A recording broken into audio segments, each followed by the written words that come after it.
Pemirsa, kita beralih ke informasi selanjutnya. Kisah inspiratif datang dari arena panahan Porprov ke-15 Sumatera Selatan, di mana satu atlet penyandang disabilitas bernama Keisha Konita Zakira sumbang medali emas bagi Kabupaten Musi Banyuasin di ajang Porprov.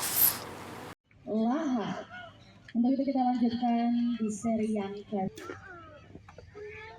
Pertandingan cabang olahraga panahan yang digelar di lapangan Gelanggang Remaja Sekayu berjalan sengit sejak babak penyisihan. Namun pasangan Keisha Konita Zakira dan Fatan Atala dari kontingen MUBA tampil dominan sepanjang laga final melawan tim dari Kabupaten Musirawas.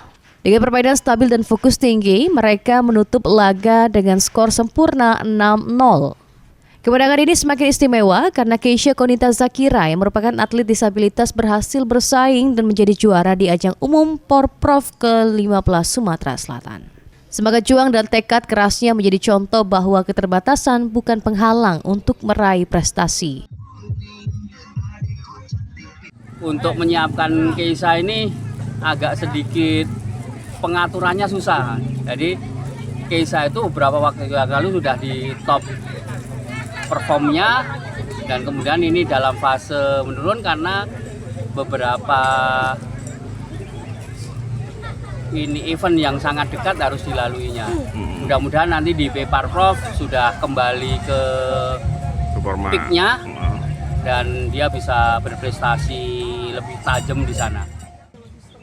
Sementara itu, Keisha mengaku sangat senang dan bangga karena mampu memberikan yang terbaik untuk Kabupaten Musi Banyuasin dan bersaing dengan atlet pada umumnya.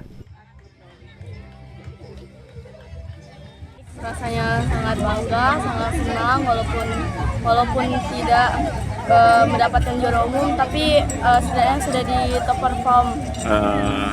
Ini ada kendala kenapa?